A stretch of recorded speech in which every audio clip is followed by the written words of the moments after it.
It's time for Around the Ozarks Sports Scene, sponsored by Fast Break Sports and The Pitch. Here's your host, Scott Puryear. Welcome into another edition of Around the Ozarks Sports Scene. I am Scott Puryear. As always, thanks for listening and giving us your time to talk a little sports this week. Our podcast each week brought to you by Fast Break Sports and The Pitch Pizza and Pub. We'll talk more about those later on in the podcast, but want to get to our guest. It is that time of year. It's the Bass Pro Tournament Champions, the 40th annual, and that means we talk to Josh Scott, the Tournament Director and Director of Athletics for Springfield Public Schools. Josh, thanks for joining me. Hey, thanks, Scott. I appreciate it. It's an exciting time. First of our 5 teams come in town today. You know, you came from a background of sports and coaching and you know, butterflies before games, I'm sure, early on in your career. What about the week of the Tournament Champions? Is it a whole new set of butterflies with it here? Yeah, the big difference is when you were coaching, you know, it was leading up to the district tournament or leading up to a big conference game or a district game. With this, as soon as the pink and white is over, we are just going 90-0. So it's a much longer time of anxiety and anxiousness and nervousness, and mixed in with some really, really excited opportunities to be able to host this event. Does the weather look good for all the teams coming in? It's outstanding. It's outstanding. It's been quite a while since Wednesday night. We've been in the 40s, and we've had a great day where we haven't had to worry about anything. But you know, we're not. We still have our fingers crossed, and we're still hoping for good travel. I mean, you remember a couple of years ago, we almost didn't get our team from California here because they couldn't close the door on the plane. So we've still got to dodge a lot of things coming up here and different air traffic issues that could arise. But right now, the weather looks good. Well, it is the 40th Annual Bass Pro Tournament of Champions. Starts Thursday, runs through Saturday at Great Southern Bank Arena on the Missouri State campus. Josh, tell us about your summary of the field you've put together for this year's event. Well, it's a really excited and a great opportunity for us. This is the first time, and I would say, Scott, about 5 years where we haven't had to replace a single team because of player movement. And that just hasn't happened lately, especially you look at high school movement and you look at collegiate movement around different states with transfer rules. We've had to pivot and find new teams, and this year we didn't. These are the same teams that have been with us since last March.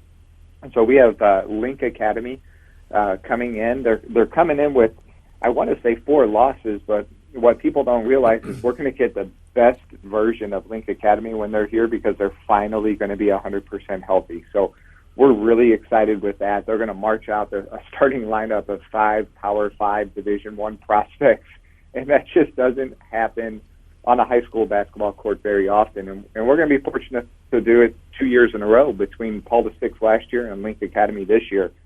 And then we have a really, really strong team out of Maryland, Bullis, coming in, and they have a 7-footer that can shoot from 3 or finger roll near the basket. That's going to be a lot of fun to watch. They have 2 top 100 guys on their team.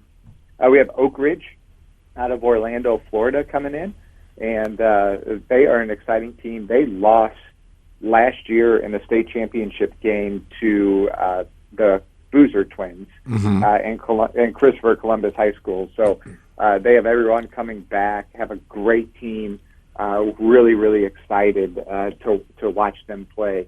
Then we brought in a newcomer, Millennium High School.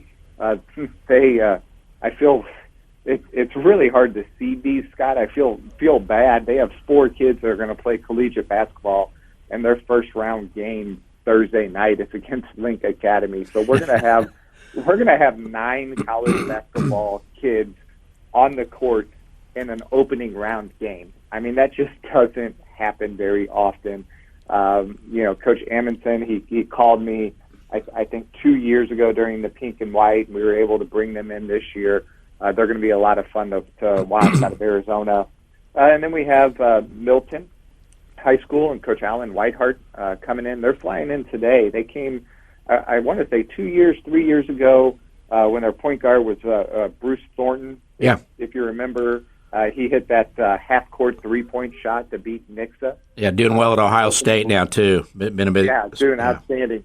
Coach Whitehart. He reached out to me and said, "Hey, I told you I'd call you if we have a team that could come back, and we have it." So he's outstanding. He's works all the time with USA Basketball. So we're excited to have Milton come in, and they're so excited to be here.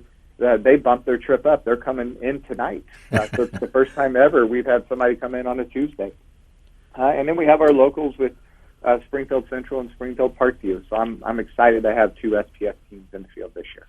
Yeah, and we want to remind people the start time on Thursday now is 4:30. So I mean, and Friday as well. So you want to get over early. Leave work a little early. You've got an excuse. Go watch some basketball over at Great Southern Bank Arena. And Bullis is in that 4:30 game against Central on Thursday right off the bat. And that the kid for Bullis, Ryba, the big kid, is kind of a Dirk Nowitzki type. He's a German kid, moved over here a couple of years ago. But right off the bat, you get a guy that's already signed with UConn, the two-time defending champion. And what a way to kick off the tournament against a Central team that's back for a second year in a row and kind of has their feet under them in the TSC, don't they, in terms of knowing what they're getting into? Yeah, absolutely. I mean, last year you saw a little bit of our inexperience. They had an opportunity to beat Rainier Beach and couldn't get a rebound. They made a shot, and then I think with 2 or 3 seconds left, and then we couldn't get a shot off to try and tie or win the game. But they looked at that experience and they rode that all the way to the state semifinals and won a third-place game in the state of Missouri. So we have majority of our lineup coming back. They're excited, and they're going to know what to expect. It's just different walking in there. Even on the lowest attended day, you're looking at 6,000 people. So it's just different. I think I've had you on several times, and we've never really got into who is Josh Scott, and the people know you as the director of athletics, Springfield Public Schools, but how did Josh Scott get to this point? You might talk about your background in athletics and how you wound up at SPS. I know you taught Katie Pritchard how to play soccer at Waynesville, right? No, I just told her to go score. She was awesome. Who am I? I'm a kid from St. Louis, North County, St. Louis, and played soccer throughout basically my entire life. And St. Louis had to specialize and kind of played year-round and was fortunate enough to get to go to McKendree College and play a little bit of soccer there and get my education degree, and ended up looking for a job and at a career fair in St. Louis. Rolla High School, Rolla superintendent was there, and I talked to Dr. Zalis, and they allowed me to teach American history, coach soccer, and I started my career there back in 2001, and I had 5 great years in Rolla High School. Met my wife. Her first year was my second year teaching, so we're high school sweethearts, but just teaching high school sweethearts, so it's kind of different. It was all the rave when we were dating until we got married, and once we got married, it was old news. So that was back in 2003, and I had an opportunity to go to Waynesville in 2006. To be the head men's and women's soccer coach there and continue teaching American history, and had a great 2 years there, and ended up in the athletic director role because I knew if I ever left the classroom, I wanted to be an athletic director, activities director. I didn't want to be a high school principal.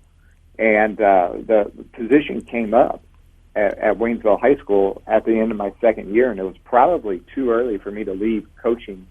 But my father-in-law, he kind of talked to me and said, you always apply for a job you want in the future. If you don't get it this time, then they at least know you have interest for it the next time it opens. And I did that, fully expecting not to get the position, and I was fortunate enough to get it. So that was 2008, and I was the athletic director at Waynesville High School from 2008 to until I came down here. and that was 10 years at Waynesville, and now I'm in my 7th in Springfield Public Schools, which doesn't even seem remotely possible. This is my 7th year. At Waynesville, especially early, I became good friends with Mark Fisher, and just was always intrigued by the SPS district AD role, and I feel very fortunate that I'm in it. And, now is this your 7th or 8th tournament champions you've run? So this is my 7th TOC that I have organized, done all of the work with our great staff in our office, and I have the best assistant AD in the state of Missouri, if not the country, and Jason Michael. But this is the 7th one I've prepared for, but it will be the 6th one we've actually executed. If you remember, during COVID, we had to lose that TOC. Sure. And you mentioned your background as a coach and then an administrator. One of the guys who formed so many careers in this area and actually co-formed this tournament back in 1985, Dr. Edsel Matthews, of course, passed away sadly back on December 1st. And I know there's going to be a little bit of a pall over this year's tournament just with Edsel not around. And I know he's meant a lot to you in your career and really as a sounding board for all things tournament champions over the years, right? Yeah, the thing about Dr. Matthews is just how genuine and caring the man was.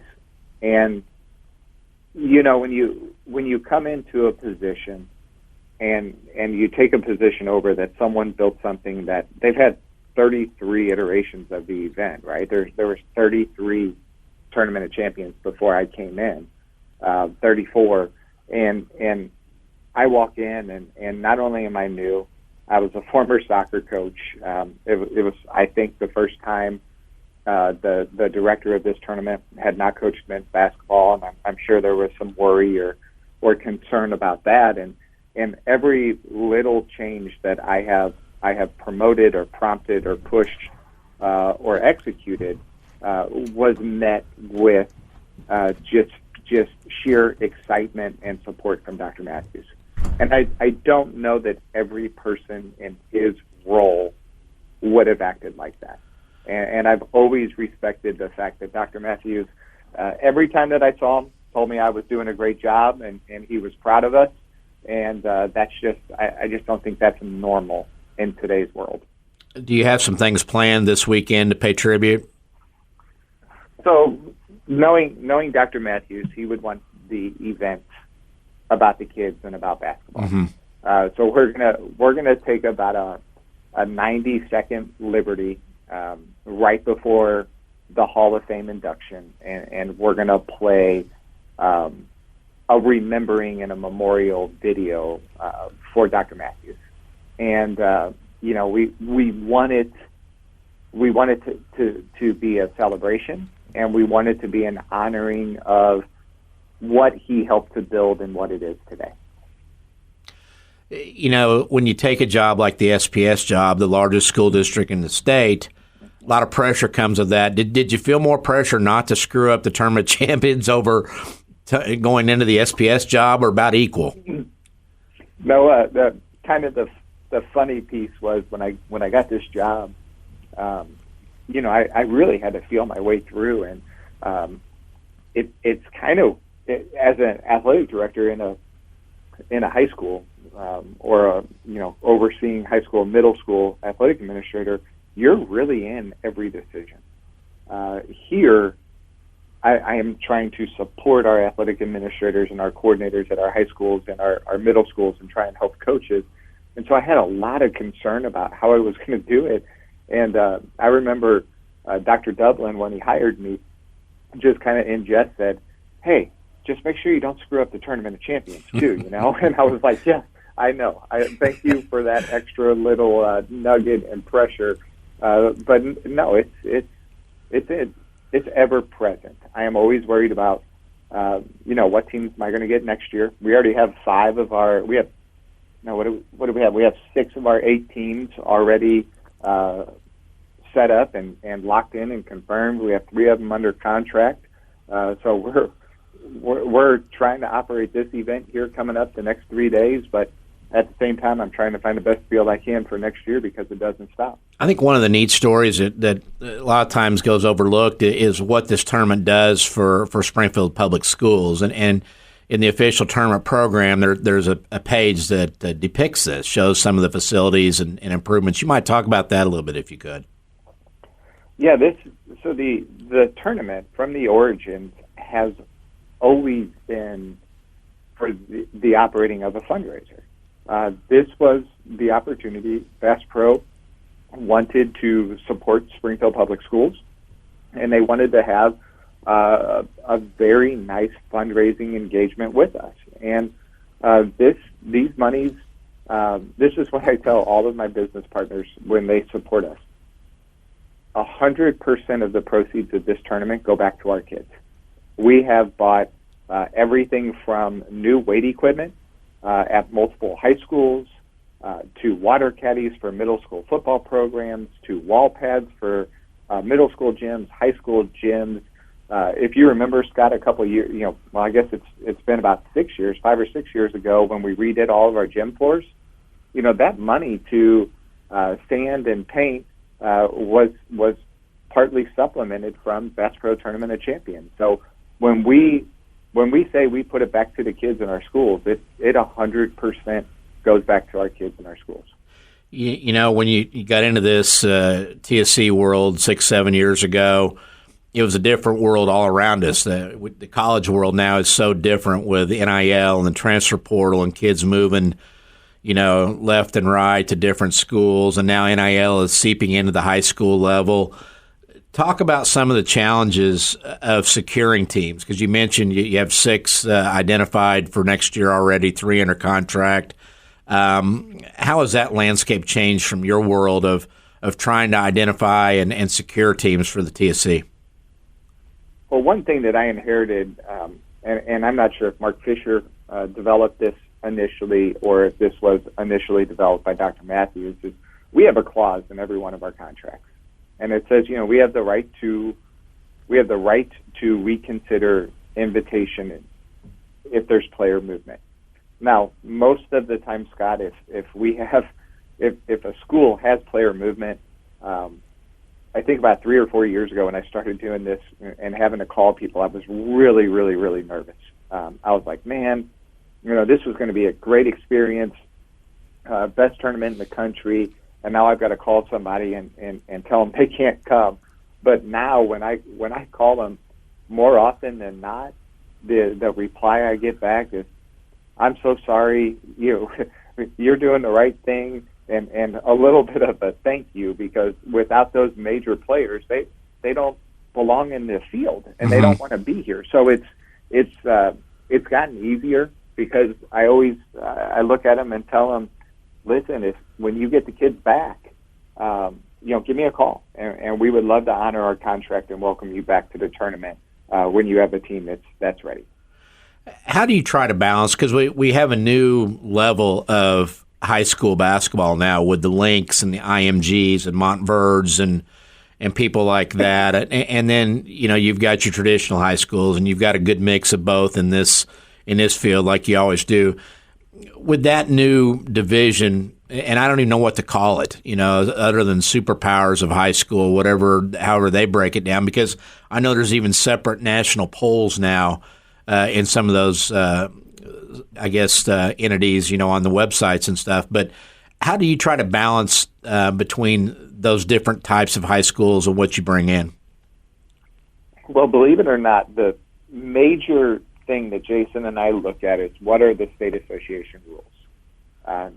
That's the biggest piece. Mm-hmm. Like this year with the Link Academy being in it, we couldn't have a team like St. John Bosco from last year because California can't play those academies during the regular season. So we know that when we go in on who we want teams from.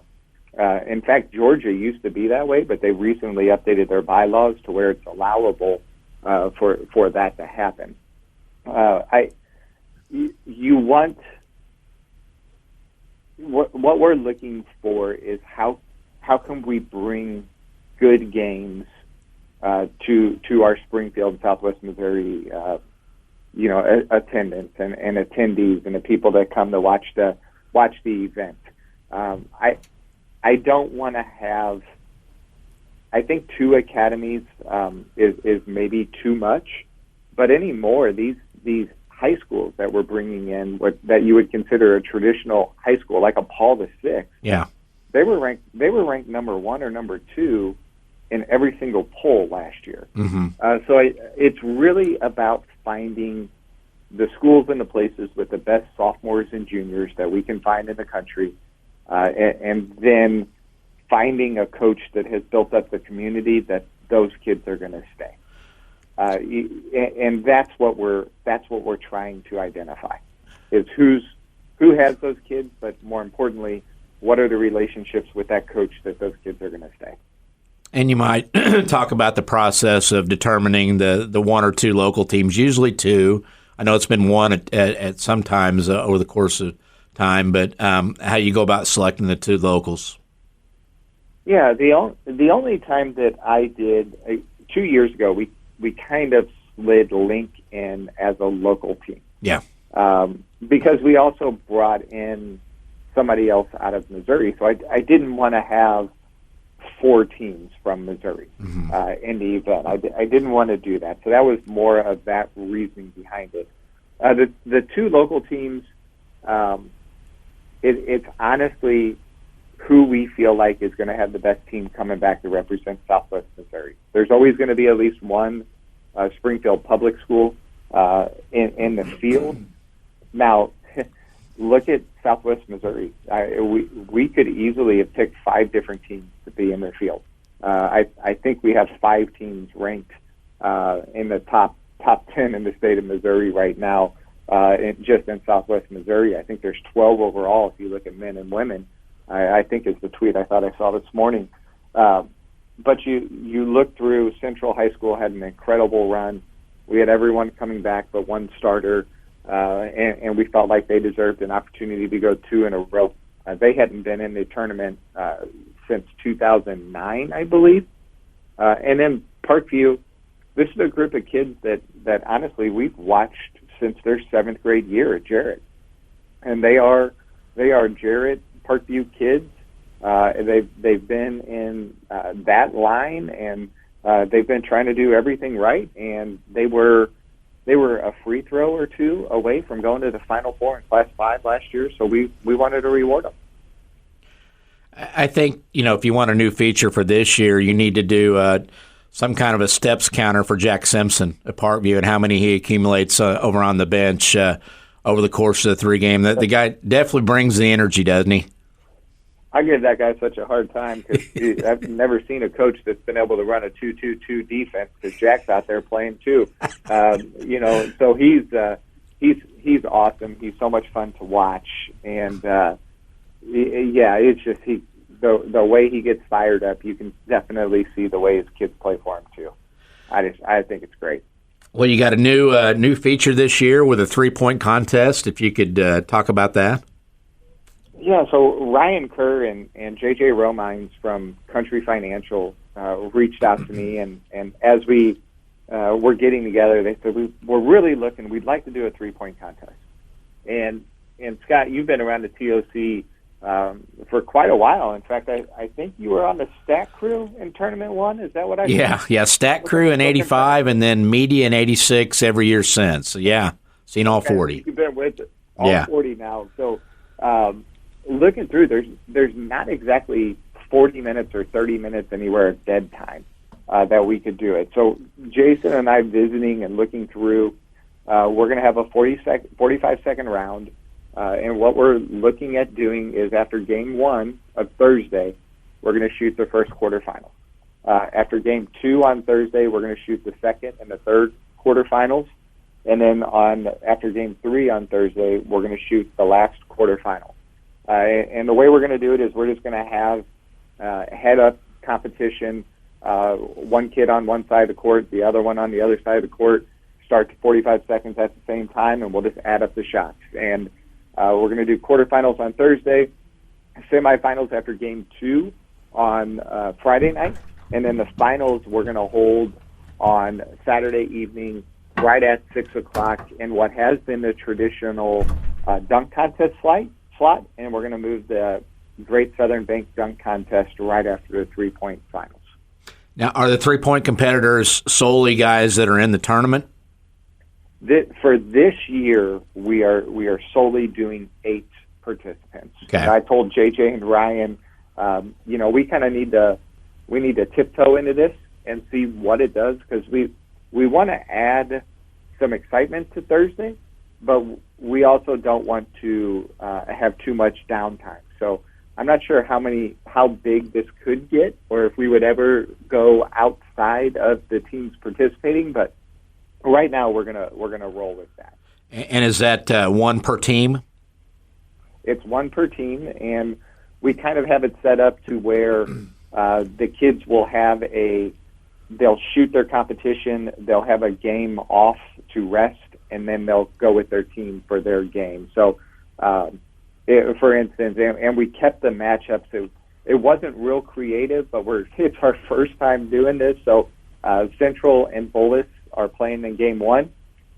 They will shoot one of the semifinals after game 2, the Central versus the Bullis participant. Okay. So that's kind of how we set up the tournament.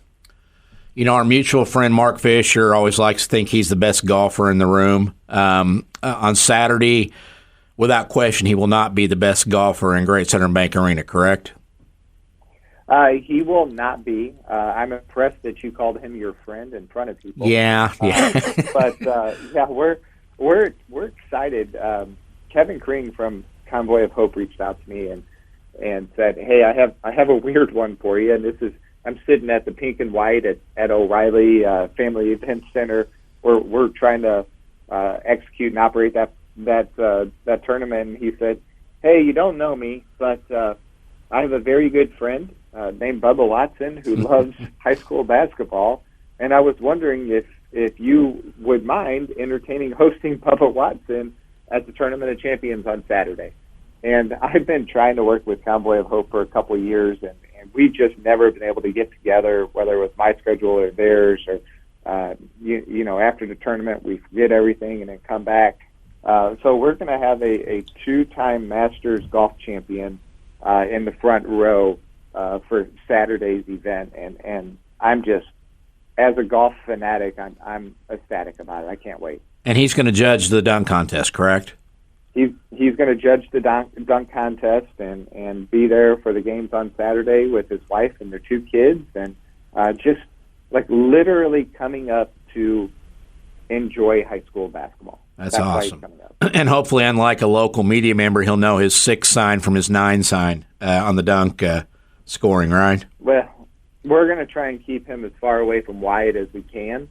Not sure that we'll be able to, but that's just what we're going to try and do.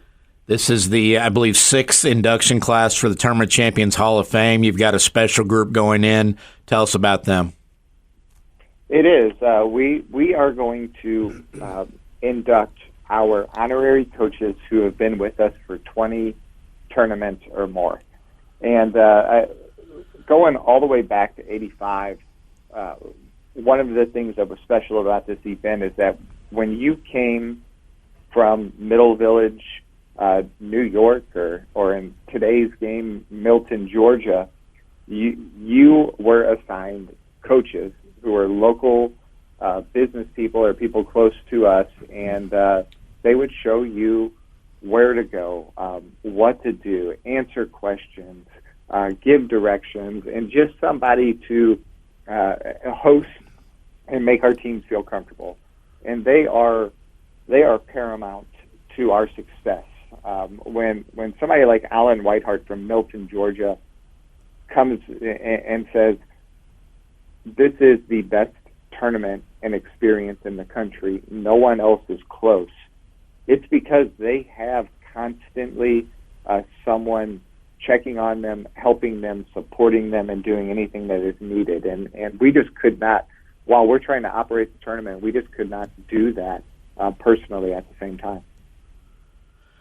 I think lastly, really a neat feature, and full disclosure, I've had a son that went through this program, but You've worked out a deal with Nixa Live, the Nixa High School student media telecast, webcast group down there under the direction of Jordan Burns to do all 12 games this year. Talk about that and where people can find those games online. So a really hard piece of trying to run this tournament is how do we not let it get stale, right? How do we what's the next piece? What's the next thing that we're not doing? And that's where the 3-point contest comes in. That's where the big shots half court putt for a full year subscription or membership comes in. But we were still missing one piece for the coaches, and that piece that we were missing was we didn't have any game footage for them. And Corey Riggs, I want to give him a plug. When he was with Mediacom, he's now over at MSU, but Mediacom had done an amazing partnership with us for years and years and years, putting Thursday night's games on. They would tape them for me. They would put Thursday's games on Friday as a way to intrigue people and get them to come to the event on Friday or Saturday. And then Corey would probably stay up till 2 a.m. and grind out the games for me and give them to our coaches that asked.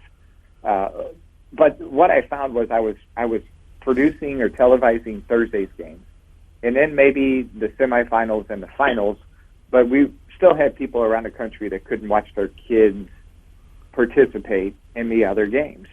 And I've watched.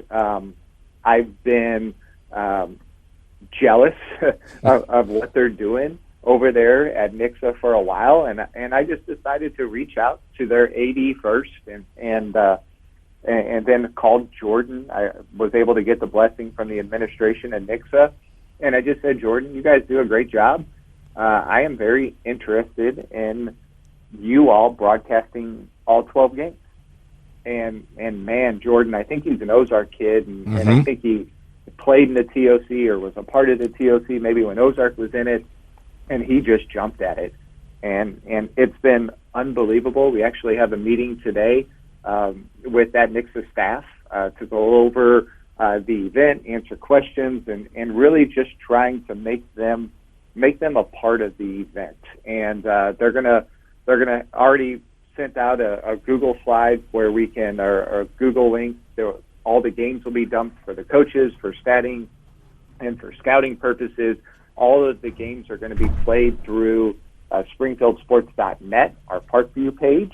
And we're just going to be able to, if you can't make it to the event, or your grandma and grandpa didn't fly in, or you didn't come up from Orlando to watch your kids play, there's going to be an opportunity for you to watch all 12 games if you choose to. Well, and I know those kids are excited. Work with them.